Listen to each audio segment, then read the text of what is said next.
Before I start this video, I'd like to thank all my subscribers. You have me well on my way to 1K. And if you've not subscribed to my channel, I'd appreciate it if you could hit that subscribe button. If you like this video, please click the like button, share this out through social media, and leave comments in the comments section. Today, I'm going to be discussing an article by Yardbarker. It is the 24 most anticipated movies of 2026. And the article is written by Kendra Beltran. And we'll scroll down here. And you see we've got The Devil Wears Prada 2, which is Revenge Wears Prada, The Devil Returns. You have The Odyssey. You have Spider-Man, A Brand New Day. 28 years later, The Bone Temple.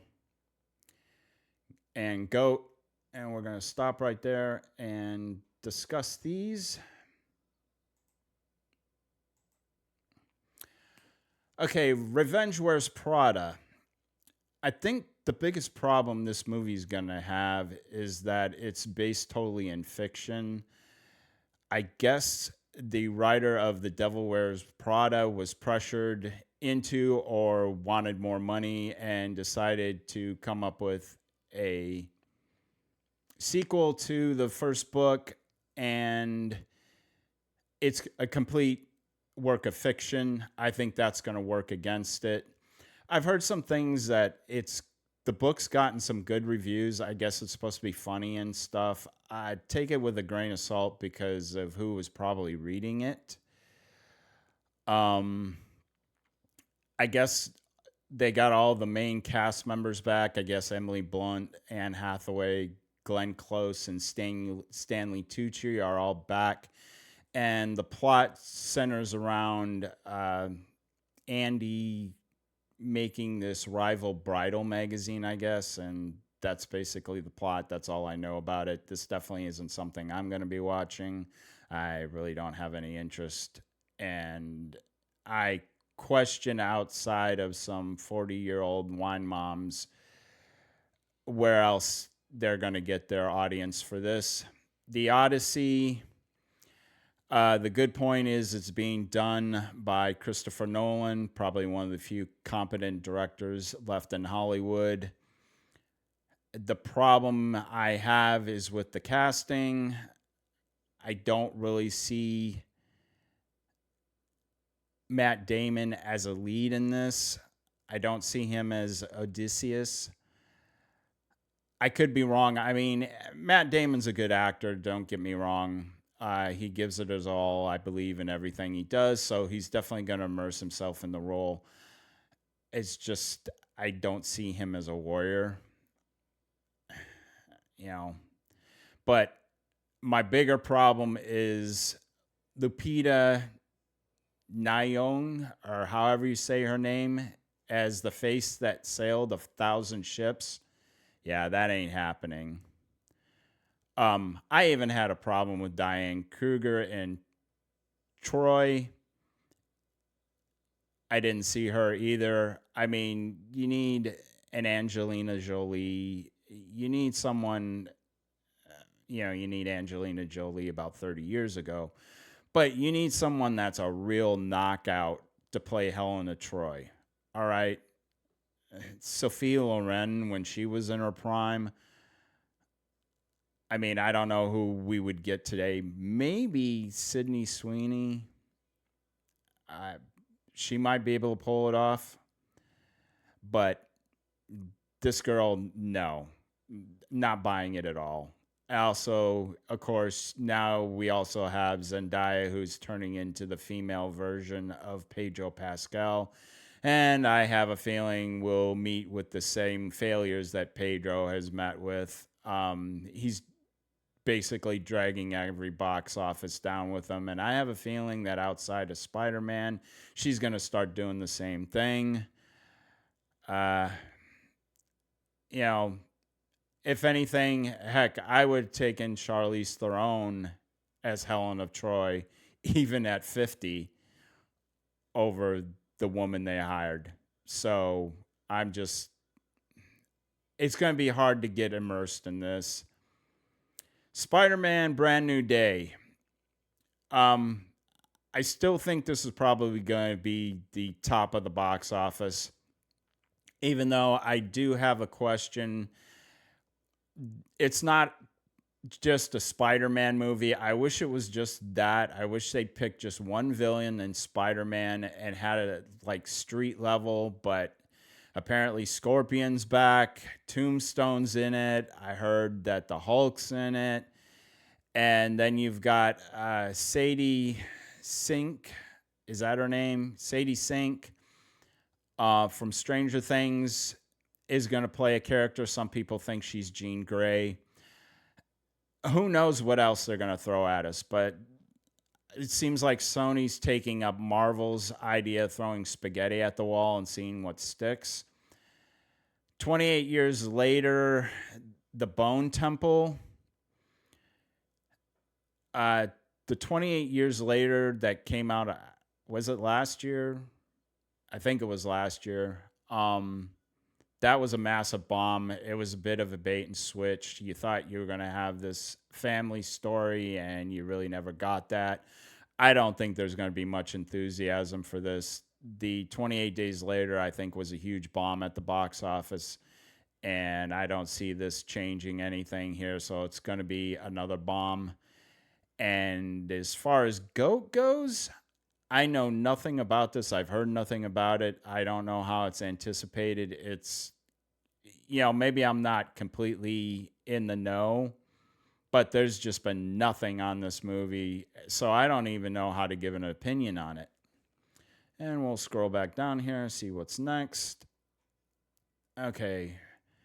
We got The Mandalorian and Grogu. We got Scary Movie 6. Ready or Not 2, Here I Come. The Hunger Games, Sunrise on the Reaping, and Hoppers.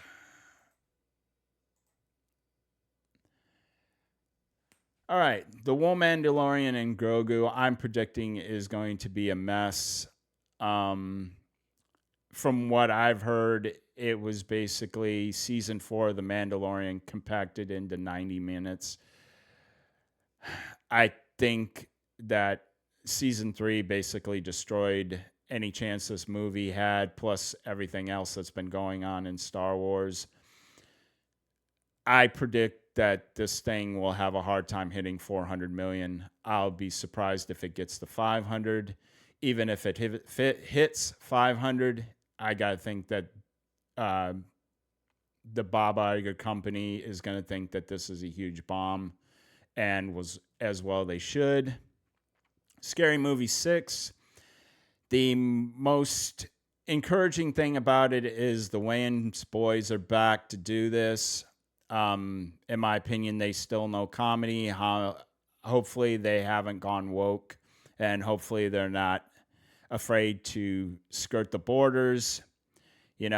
I still think In Living Color was one of the funniest comedy skit shows ever on television, and that was all they're doing. Ready or Not 2. Didn't see the first one.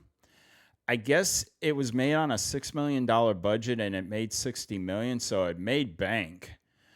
If they kept the same budget, low marketing, they can probably still make money off it. That's how you make it with horror movies. It's really low budgets. And, if you get to 60, 70 million, you've actually made a fairly decent profit. Hunger Games, Sunrise of the Reaping. Okay, The Ballad of Songbirds and Snakes was a huge bomb. I don't think it made any money. It was definitely by far the worst of the Hunger Games. I think it made half as much as the lowest of the 4 movies before it. I don't even know why you would do something like this. At this point, I don't know why you're continuing on. I think it's going to continue to have diminished returns. I don't even know what this is about, and I don't care. Hoppers, human consciences put into animals. Oh, the furries are going to love this one. Wow. Oh, good Lord. And no, I have absolutely no interest in this one. Okay, then we've got Project Hail Mary.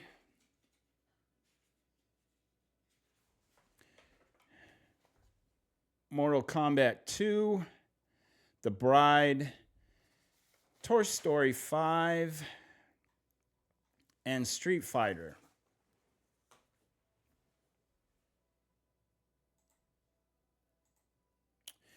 Project Hail Mary is Ryan Gosling. I saw the trailer. I thought it was very interesting. I thought it looked really good. He's going to carry over some credence from Barbie. I think this movie's actually going to do well. Profitability will depend on the budget.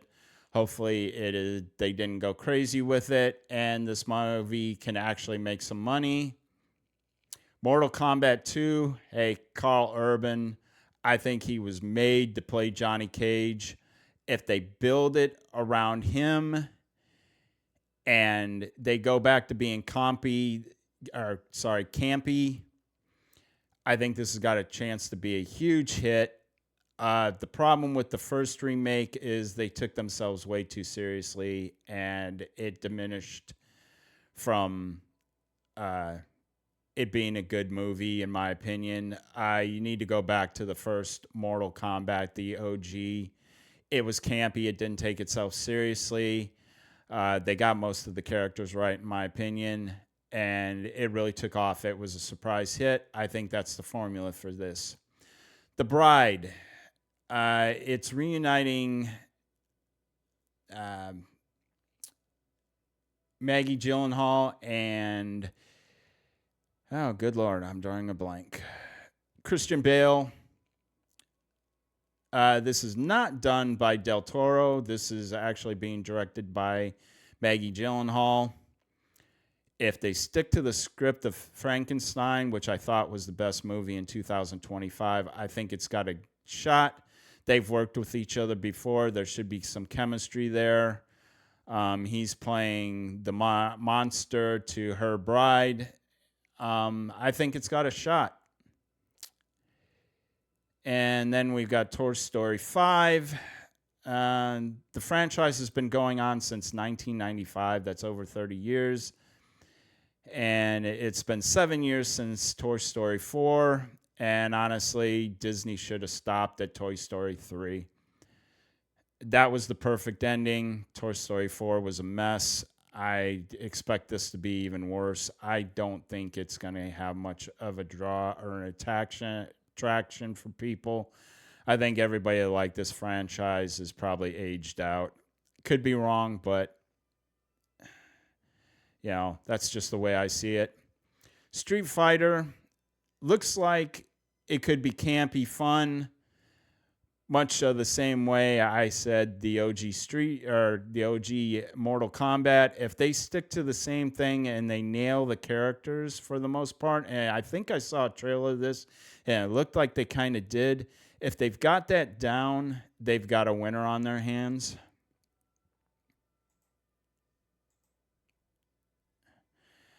Okay, Father-in-Law, Scream 7, Masters of the Universe, Poetic Society, and the Super Mario Galaxy movie.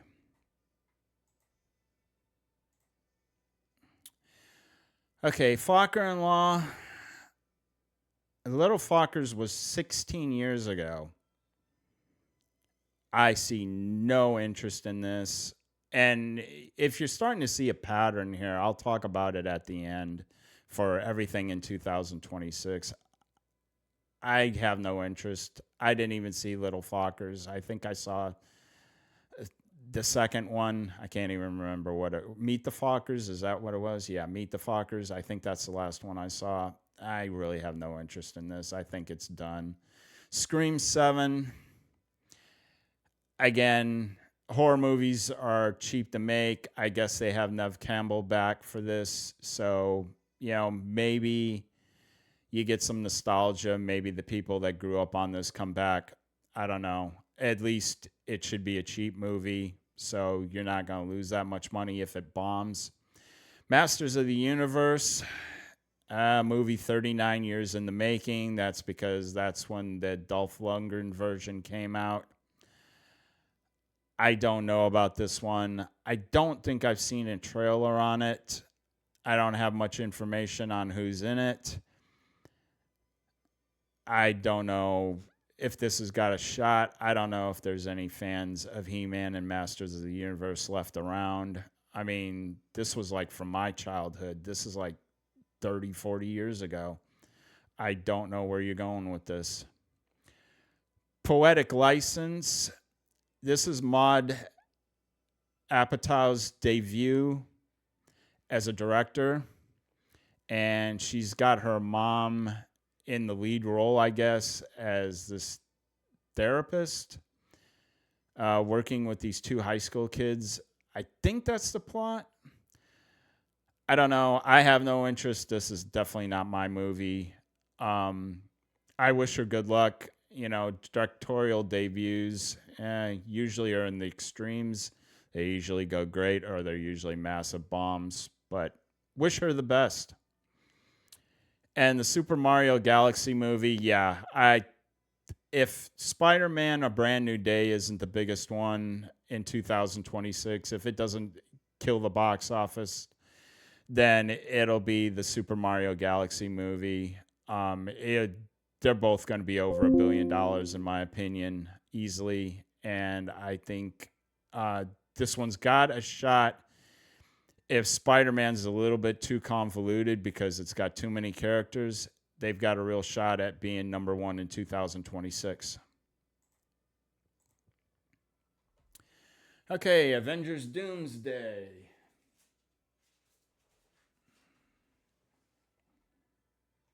Return to Silent Hill, The Rip, and Practical Magic 2.